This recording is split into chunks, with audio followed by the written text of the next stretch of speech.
여러분 비트코인 아십니까, 여러분? 비트코인.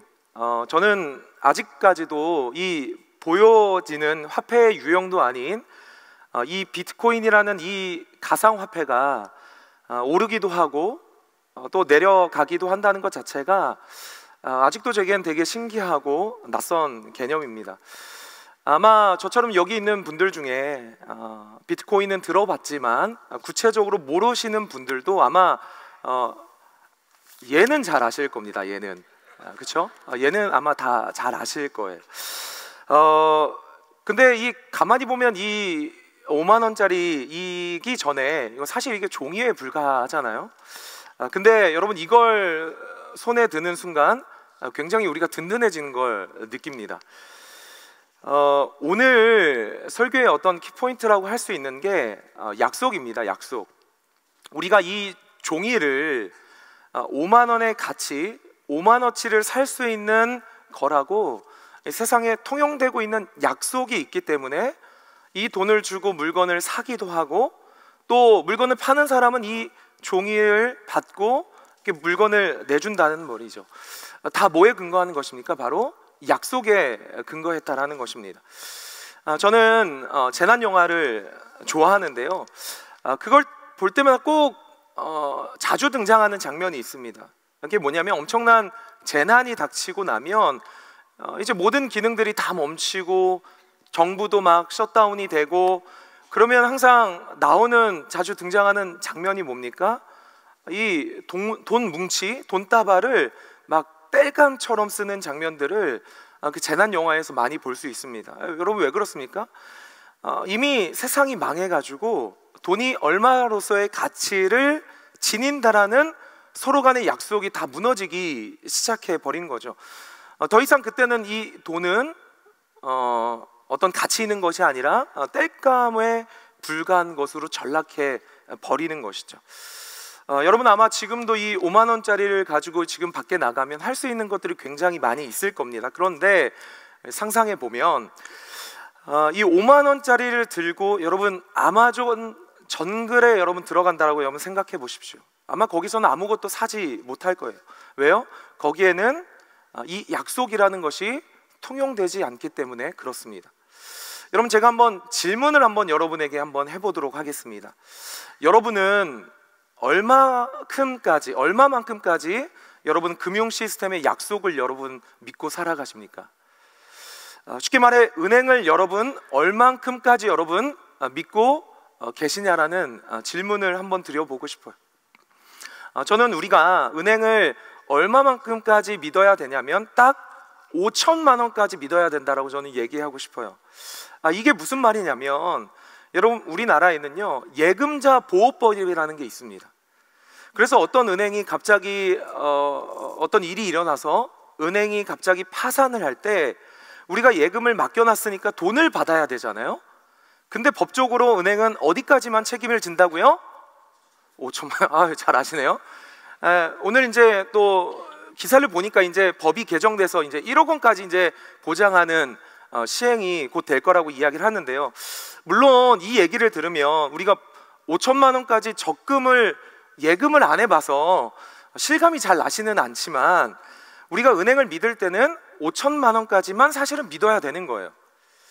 그럼에도 불구하고 우리 어떻습니까? 우리는 돈을 은행에 집어넣고 또 그보다 더 큰 대출을 받기도 하고, 왜 그렇습니까? 이 한국은행이라는 또 그 산하 많은 은행들이 내 돈을 잘 맡아줄 것이라는, 지켜줄 것이라는 그 약속을 믿고 우리가 그 은행들을 이용하고 있다라는 말입니다. 그러니까 거기에도 우리의 믿음이 작용되고 있다라는 얘기죠. 자 보세요. 우리가 돈을 쓰고 돈을 벌고 하는데도 우리는 무언가의 약속을 믿고 행동하고 있다라는 겁니다. 그런데 거기에 엄청난 지금 믿음이 작용하고 있는 거예요. 오늘 제가 계속적으로 나누고 싶은 어떤 설교의 그 믿음의 키워드가 약속이라는 것입니다. 오늘 본문을 이렇게 한번 뜯어 살펴보고 싶은데요. 사사기 1장 19절에 여러분 이렇게 기록되어 있습니다. 한번 화면을 한번 보시면 아주 짧은 구절인데요. 극명한 두 가지의 모습이 나타나 있다라는 거예요. 여러분 저기 보면 모습 1, 모습 2가 같은 절에 있는 모습입니다. 모습 1은 여호와께서 유다와 함께 계셨으므로 그가 산지 주민을 쫓아내었으나, 모습 2는 어때요? 골짜기의 주민들은 철병거가 있으므로 그들을 쫓아내지 못하였으며. 여러분 이 말씀, 이 모습을 보면요, 지금 절이 바뀐 모습이 아닙니다. 지금 그 절 안에 군대가 바뀌어 있는 모습도 아닌 거예요. 지금 마치 모습 1은 유다 족속이 나가고 있는 전쟁이 아니고, 모습 2는 어떤 베냐민 족속이 지금 전쟁을 하고 있는 모습이 아니란 말이에요.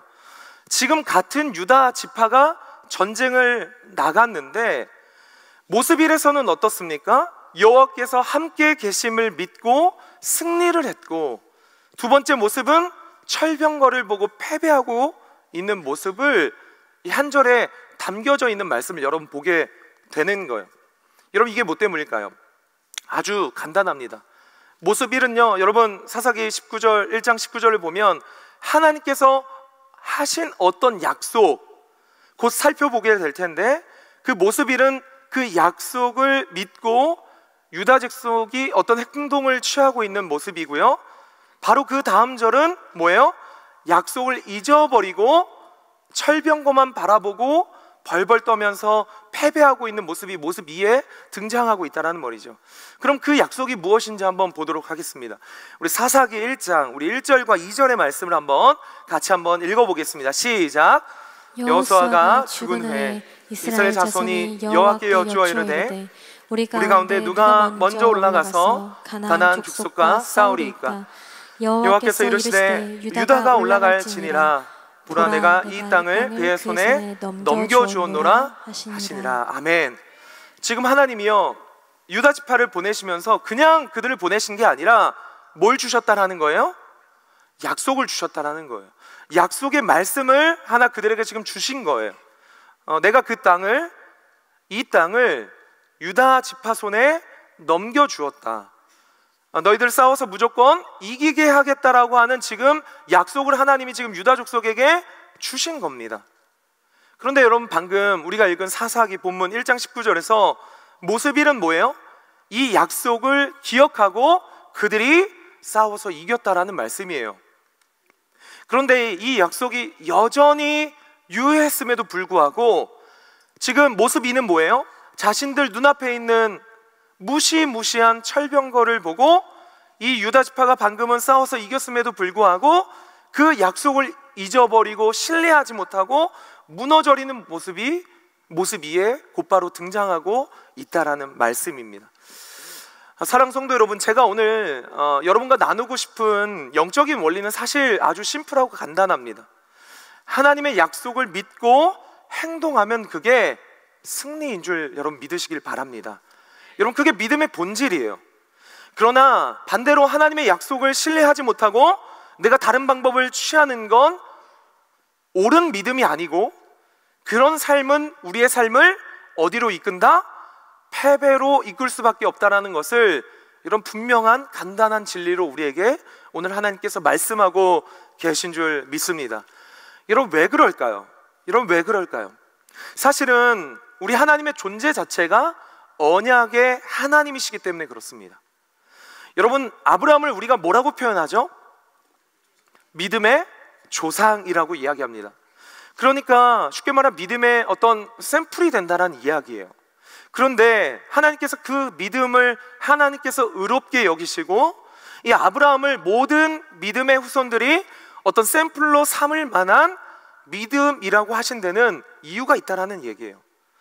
여러분 우리 하나님이 아브라함을 부르실 때 주님의 어떤 모습으로 여러분 나타났는지를 한번 살펴보도록 하겠습니다. 우리 창세기 12장 1절과 2절 세 번역 말씀인데요, 우리 한번 이 말씀 같이 한번 읽어보겠습니다. 시작.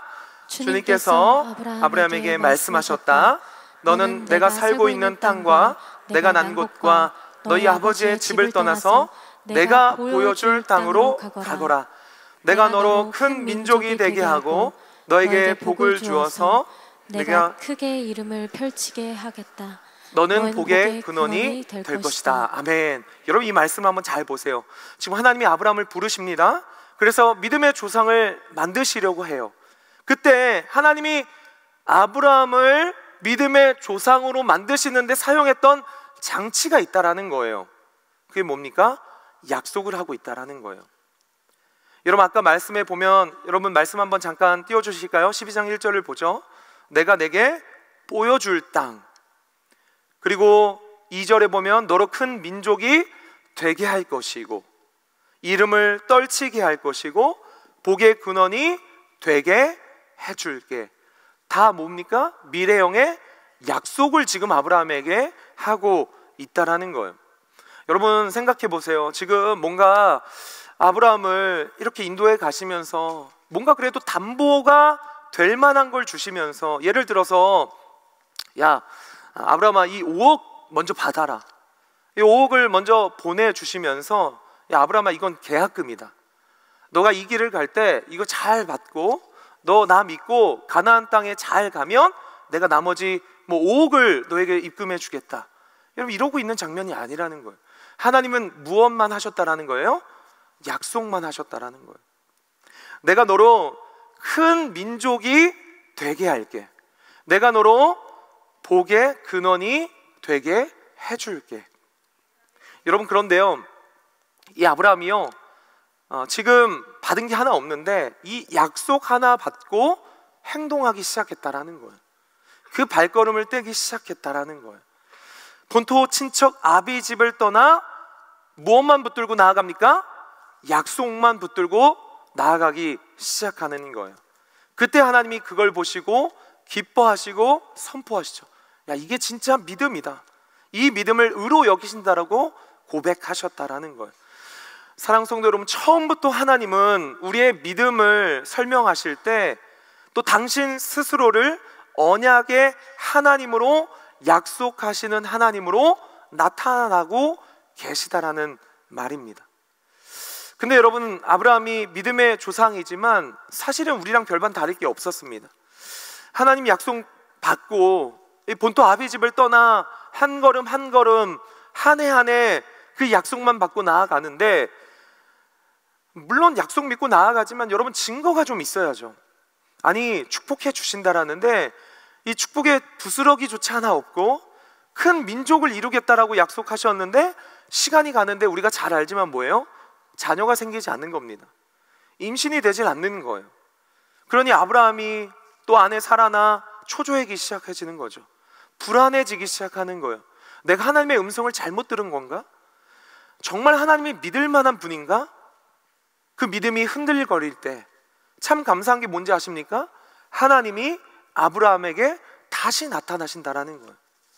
그러면서 왜 이렇게 아브라함아 믿음이 없냐라고 하시지 않고 뭘 보여주십니까?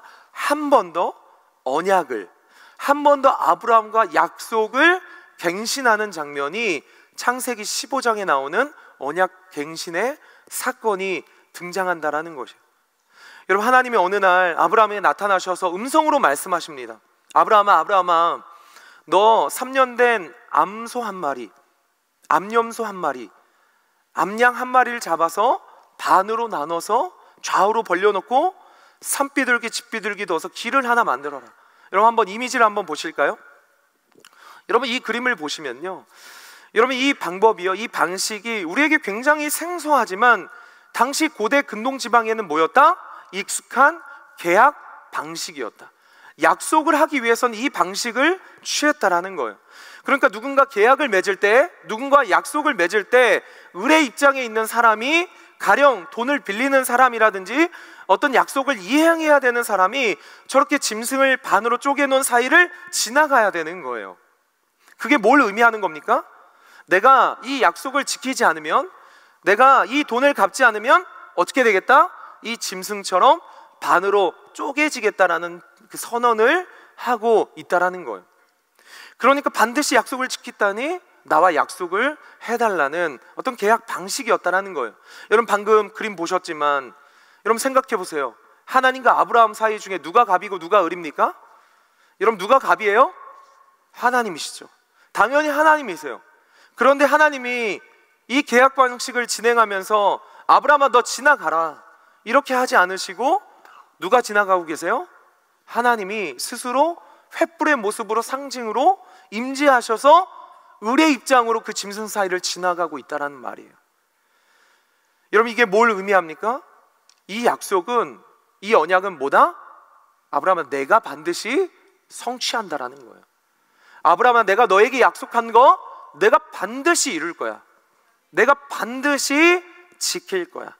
내가 반드시 그 약속을 이루고 말 거라고 하나님이 아브라함에게 지금 상징적으로 여러분 보여주고 계시다라는 거예요. 여러분, 얼마나 멋있는 하나님이십니까? 하나님, 당신은 당신의 약속을 이루시겠다라고 선언하시고 우리에게 증명해 주시는, 그리고 반드시 성취하시는 하나님이심을 여러분 꼭 붙드시기를 주님의 이름으로 축원드립니다. 여러분, 그렇기 때문에 우리가 믿는 믿음이라는 건요, 반드시 이 약속과 결부될 수밖에 없는 것입니다. 여러분, 우리가 새해 들어서요, 다시금 우리가 이 말씀을 붙잡고 붙들어야 되는 이유가 여기에도 있는 거예요. 왜 그렇습니까? 하나님의 약속이 여기에 기록되어 있고, 하나님의 약속을 믿고 행동한 믿음의 증거들이 기록된 책이기 때문에 여러분, 우리는 늘 이 말씀을 가까이 해야 되는 줄 믿습니다. 저는 성경에 많은 약속의 구절들이 있지만 그 중에 하나의 약속의 말씀을 붙들고 계속해서 말씀을 풀어가고자 하는데요, 우리 히브리서 13장 5절의 말씀 같이 한번 읽어보겠습니다. 함께 읽겠습니다. 시작. 돈을 사랑하지 말고 있는 말을 족한 줄로 알라. 그가 친히 말씀하시기를 내가 결코 너희를 버리지 아니하고 너희를 떠나지 아니하리라 하셨느니라. 아멘. 너무 소중한 약속의 말씀입니다. 이 한 구절에 하나님은 엄청난 약속을 우리에게 하고 있는 거예요. 사랑하는 아들아, 사랑하는 딸아, 내가 너를 반드시 지킬 거야. 내가 반드시 너를 보호할 거야. 내가 너를 떠나지 않고 버리지 않을 거야 라는 하나님의 약속의 말씀이 여러분 이 짧은 구절에도 담겨 있다라는 거예요. 여러분, 다시 거듭 말씀드립니다. 우리의 믿음의 승리의 방식은요, 구조적으로 단순한 거예요. 하나님이 날 지키신다라고 약속하셨고, 하나님이 날 사랑하신다라고 약속하셨기 때문에 그 약속 믿고 그 약속 위에 굳게 서면 여러분, 우리의 삶은 승리의 길로 가게 되는 줄로 믿습니다. 여러분, 이게 가장 심플한 영적인 공식과도 같은 거예요. 그런데 반대로 여러분, 오늘 약속하고 있는 이 하나님의 약속을 믿지 못하고, 하나님 정말 나를 사랑하시는 걸까? 하나님 정말 나를 지키시는 게 맞을까? 하나님 약속이 반드시 이루어지는 것이 맞을까라는 신뢰하지 못할 때 우리가 이스라엘 백성들처럼 철병과 앞에서 패배의 길로 걸어가는 연약한 인생, 포기하는 인생으로 갈 수 있다는 말씀, 여러분 오늘 말씀 가운데 우리에게 주고 있다는 겁니다. 여러분, 그런데 이게 원리로는 저나 여러분이나 이해가 참 되지 않습니까? 약속을 믿고 행동하는 것, 그게 믿음이고, 약속을 안 믿고 행동하지 않는 것, 그 불신이다. 여러분, 이 말씀 얼마나 간단하고 얼마나 이해하기 쉽습니까? 우리가 다 알죠. 신앙생활하면 여러분 이것 정도는 우리가 알고 있어요. 알긴 아는데 문제는 이 약속이 현실 가운데 다가왔을 때, 우리가 현실을 살아갈 때 이 약속이 우리에게 주어질 때 이 약속을 신뢰하기가 쉽지가 않다라는 거죠. 하나님이 날 지키시고 날 사랑하신다라는 건 여러분 여기 모르는 사람이 어디 있습니까? 알죠. 압니다. 너무 잘 알아요. 그런데 내 현실 속에 들어갔을 때 이 약속을 신뢰하는 게 너무 버겁다라는 거죠. 여러분, 오늘 사사기 시대 이스라엘 백성들이 그 이유를 여실히 지금 보여주고 있는 겁니다. 여러분, 아까 보시지 않았습니까? 사사기 1장 19절의 모습을 보면 이스라엘 백성들이 하나님의 신실하신 약속, 내가 너희 그 땅을 주겠다, 취하게 하겠다, 그 약속 받았지만, 유효했지만, 여러분 지금 현실 앞에선 유다 족속 뭘 보고 있습니까? 골짜기 그 주민들, 그 현실 앞에 철병거를 끌고 오고 있는 그 현실 앞에 이스라엘 백성들이 무너지고 넘어지고 말았다라는 겁니다. 왜 그러냐? 제가 한번 설명해 드리겠습니다. 여러분, 이스라엘 백성들이요, 가나안 땅을 지금 점령할 당시에 이스라엘이 가지고 있던 문명은요, 여전히 청동기 문명에 불과했습니다. 이 청동기 문명, 구리로 만든 도구를 쓰는 문명이었다라는 거예요. 왜냐하면 상식적으로 생각해 보면 이스라엘 백성들은 어떤 인생이었어요? 광야를 떠도는 어떻게 보면 나그네 인생처럼 살았다라는 거예요. 정착하지 못한 인생이었죠. 그러니까 이스라엘 백성들은요, 계속 이동하면서 어떤 문화나 기술을 발전시킬 만한 기회가 없었다는 거예요. 며칠 있으면 짐 싸서 옮겨야 되고, 또 며칠 있으면 또 옮겨야 되고, 그걸 몇 년 동안 했어요? 40년 동안 한 거예요. 그런데 심지어 그 사이에 가나안 여러 족속들은 북방에서 들어온 어떤 철기 문명을 받아들이고 철로 된 칼을 만들고, 심지어 본문에 나오는 뭘 만들어 놓고 있어요? 철병거를 만들어 놓고 있는 거예요. 여러분, 이스라엘 백성들이 이제 가나안 땅을 점령하려고 주신 하나님의 약속을 믿고 일단 갖고 들어갔는데, 청동기 칼을 들고, 그마저 없는 사람들은 농기구, 소몰 때 쓰는 막대기 들고 지금 그 약속 믿고 지금 들어갔는데, 그 앞에 마주한 현실이 뭐예요? 철병거가 그들 앞에 서 있는 현실을 여러분 상상해 보십시오. 여러분, 하나님의 약속이 여러분 신뢰하기 얼마나 어려운 약속입니까? 이스라엘 백성들이 지금 어떤 거예요? 그냥 벼랑 끝으로 몰린 겁니다. 자기 힘으로, 자기 방법으로 도저히 감당할 수 없는 전쟁을 지금 마주하고 있는 거예요. 그때 그들이 무너진 겁니다. 그때 그들이 하나님의 약속을 바라봐야 되는데, 하나님의 약속은 반드시 이루어진다라는 그 믿음이 있어야 되는데, 그러지 못하고 그 철병거 앞에 무섭고 두렵고, 이건 하나님의 약속조차도 안 통할 것 같은데, 아니 하나님이 지키신다라는데 철병거라니. 사랑하는 성도 여러분, 이게 바로 우리들이 갖고 있는 연약함이고, 어떻게 보면 인생이 갖고 있는 독특한 멘탈, 본성이라고 할 수 있는 거예요. 여러분, 하나님의 약속을 믿고 신뢰하는 건 어떨 때 더 잘 되죠? 오히려 내 상황이, 우리 가정이, 형편이 내 계획대로 잘 되어질 때, 희한하게 그때는 하나님의 약속도 잘 믿어져요.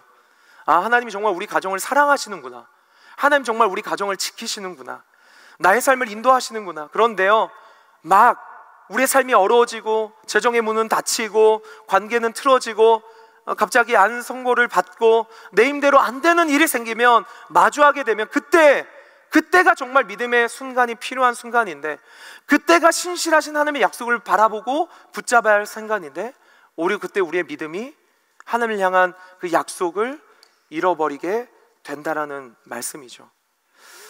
여러분, 아브라함이요, 어떻게 보면 믿음의 스펙타클한 모습을 다 보여주고 있는 거예요. 여러분, 아브라함이 그렇게 언약을 갱신해 주셨음에도 불구하고 하나님이 한 해, 두 해 지나가니까 마찬가지예요. 아브라함이 자신의 현실을 보니까 생물학적으로는 이건 하나님의 약속도 안 되겠다, 소망이 없는 겁니다. 하나님의 약속이 이루어지려면 어느 정도 우리도 계산이 있어야 되잖아요. 머리로 계산해 보니까 이건 안 되는 거예요. 이 안에는 적어도 하나님의 약속이 이루어지겠지, 적어도 하나님 이 직장에 다닐 때는 하나님의 그 약속을 이루어 주시겠지, 하나님 적어도 올 한 해는 그 약속을 하나님 신실하게 이루어 주시겠지. 근데 그 모든 시간이 점차 다가올수록, 그 시간이 지나갈수록, 우리가 계산한 그 시간이 넘어갈수록 하나님의 약속은 전혀 우리의 삶 가운데 유효하지 않는 것처럼 우리가 느낄 때가 있다라는 거예요. 그래서 마치 아브라함도 취한 방법이 무엇입니까? 인간적인 방법, 자신의 몸종 하갈을 통해서 이스마엘이라는 서자를 지금 낳는 거죠. 그런데 하나님이 그 아들을 인정하시지 않습니다. 그래서 그 집안 가운데 지금까지 얼마나 많은 민족적 다툼이 일어나고 있습니까? 딱 하나예요. 하나님의 약속 믿지 않고 벼랑 끝에서 지금 자기의 방법을 취했기 때문입니다. 여러분, 12정탐꾼 보내는 과정도 똑같습니다. 하나님이 12정탐꾼을 보낼 때 뭘 주셨습니까? 약속을 주셨습니다. 내가 내게 준 그 땅을 정탐하고 가라. 이미 하나님이 이미 주셨다라고 약속하며 그들을 보내셨습니다. 그런데 40일 동안 둘러보고 한 얘기가 뭐예요? 갈렙과 여호수아는 가봤더니 거인들도 있고 성벽은 막 높고 힘들지만 하나님 우리에게 주셨다고, 약속하셨으니 우리 한번 싸워봅시다, 할 수 있습니다, 주님 약속 믿고 한번 나아갑시다. 그런데 여러분, 나머지 10명의 정탐꾼들은 무슨 약속이냐, 그 거인족 우리랑 체급은 좀 맞아야지, 성벽은 하늘 끝까지 닫아 있는 것 같고, 하나님의 약속보다 그 현실이 마주하는 상황이 더 커 보이는 거예요. 차라리 우리 이집트에 돌아가자, 노예나 되자, 하나님을 원망하고 있죠. 여러분, 이 말씀도 구조도 똑같은 거예요. 하나님이 약속하셨어요. 그 땅을 주시겠다라고 말씀하셨어요. 그리고 정탐하고 돌아오라고 말씀하셨는데, 그런데 그들이 믿음으로 반응하지 않고 뭐예요? 상황 앞에, 벼랑 끝이라는 상황 앞에 그 약속보다 뭘 신뢰하고 있는 거예요? 자신의 방법, 자신의 인간적인 방법을 취해서 그들이 실패했다라는 말씀을 여러분 동일하게 볼 수 있다라는 겁니다. 그렇기 때문에 사랑하는 성도 여러분, 이 절망이라는, 여러분이 현실이라는 철병거의 현실을 마주하기 때문에 여러분 오늘도 하나님의 약속을 신뢰하지 못하고 무너지게 된다라고 할 때, 여러분 그래서 어렵지만, 그래서 우리는 절망이라는 현실 속에서 무엇이 필요합니까? 한 번 더 하나님의 약속을 신뢰할 수 있는 인내가 필요하다라는 것입니다. 여러분이 우리 히브리서 6장 13절에서 15절 말씀 한번 우리 빨간 글씨를 생각해 보면서 한번 같이 읽겠습니다. 시작. 하나님이 아브라함에게 약속하실 때에 가리켜 맹세할 자가 자기보다 더 큰 이가 없으므로 자기를 가리켜 맹세하여 이르시되 내가 반드시 너에게 복주고 복주며 너를 번성하게 하고 번성하게 하리라 하셨더니 그가 이같이 오래 참아 약속을 받았느니라. 아멘. 여러분 아브라함이 하나님의 약속을 어떻게 받았습니까? 오래 참음으로, 인내함으로. 여기 있는 우리 사랑하는 성도 여러분, 이 인내라는 부분을 여러분 인상 가운데 꼭 붙잡을 수 있기를 간절히 축복합니다. 하나님이 약속이 내 삶에 성취되게 하기 위해선 하나의 장치가 필요한데 그게 인내라는 거예요. 우리말로 표현하자면 버티고 견디는 겁니다. 내 인생이 점점 벼랑 끝으로 몰리는데 그 벼랑 끝에서도 여러분 하나님의 약속을 한 번 더 기다리고 버티는 것, 붙잡는 것. 주의 약속이 아직 이루어지지 않았다면 반드시 하나님의 약속은 이루어질 거라는 그 믿음을 가지고 버티고 견디는 것. 여러분 이게 하나님의 약속이 성취되는 아주 중요한 믿음의 단서라고 오늘 말씀하고 있습니다. 여러분 몸의 근육을 만들기 위해서도요 가장 좋은 방법이 무엇입니까? 퍼스널 트레이닝을 받는 거죠. 그렇죠? PT를 받는 거죠. 돈 더 주고 PT를 받는 거죠. 여러분 제가 몸에 근육은 없어도요 근육 만드는 법은 제가 알고 있습니다. 여러분 근육이 언제 생깁니까? 여러분 마치 여기 아령이 있다라고 가정하면 이렇게 아령을 들고 이제 들다 보면 근육이 무리가 오고 좀 힘이 들기 시작하죠.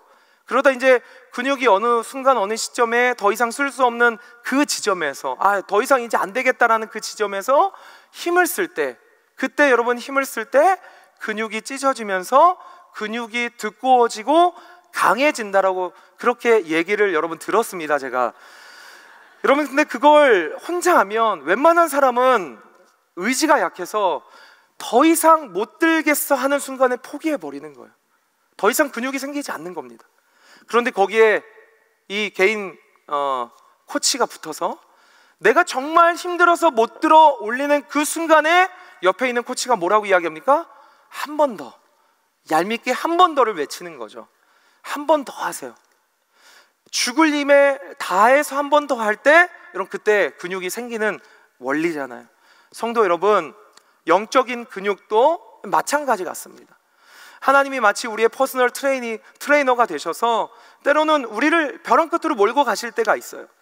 우리가 벼랑 끝에 서서 다시 한번 하나님의 약속을 신뢰하고 이 믿음이라는 힘을 써보기 시작할 때 여러분 우리의 믿음의 근육이 한 번 더 강해지고 강인해지고 두꺼워지는 힘이 언제 생기냐? 바로 한 번 더 주님의 약속을 우리가 끝까지 버티고 인내하며 신뢰할 때, 그때 여러분 반드시 우리 삶 가운데 하나님의 약속이 성취되며 우리는 믿음의 승리의 한 해를 걸어가게 되는 줄 믿습니다. 여러분 말씀을 정리해 보도록 하겠습니다. 우리의 인생을 살면서 우리 첫 번째 한번 모습 일리를 한번 띄워주실까요? 늘 우리는 이 두 가지 모습 속에 살아가게 될 거예요. 여러분 모습 1, 여호와께서 유다와 함께 계셨으므로, 오늘 식으로 하면 이렇게 얘기할 수 있겠어요. 여호와의 약속이 유다와 함께 계셨으므로 그들은 승리했고요. 승리하는 인생이 있는가 하면 반면에 모습 2는 뭐라고 그랬습니까? 그 약속을 잃어버리고 자기 현실 앞에 펼쳐진 철병거, 벼랑 끝에 있는 상황 가운데 하나님의 약속을 버리고 내 방법과 내 감정과 내 선택을 의지하기 싫을 때 패배하는 인생을 살아가게 됐다라는 겁니다. 사랑하는 성도 여러분, 말씀을 정리해 보죠. 오늘도 여러분 이 예배가 끝나고 이제 이 문 밖을 나가 우리가 세상의 현실 앞에 맞이할 때 우리는 반드시 이 두 가지의 모습이 우리 인생 가운데 저는 나타나게 될 거라고 생각합니다. 그때 저와 여러분은 어떤 모습이 되어야 됩니까? 당연히 반드시 첫 번째 모습을 우리가 갖고 신앙생활 하기를 간절히 소망합니다. 여러분, 제가 처음 말씀을 시작하면서 이 5만 원짜리 하나, 이 5만 원짜리 하나 보여드렸습니다. 여러분, 길 가다가 5만 원짜리 떨어져 있으면 여러분 그냥 지나가실 거예요? 아니시죠? 둘러보고 바로 집어서 여러분 헌금하실 거잖아요, 그렇죠? 종이 쪼가리인데 여러분, 우리 그냥 지나치지 않을 거예요. 왜 그렇습니까? 한국은행이 이 종이 가치를 여전히 지키고 지킬 것이라는 약속을 우리는 믿기 때문이죠. 그러니까 돈이기 전에 여기에는 뭐가 담겨 있는 거예요? 그 약속을 믿는 믿음이 담겨져 있는 겁니다. 한국은행은 절대 망하지 않을 거야.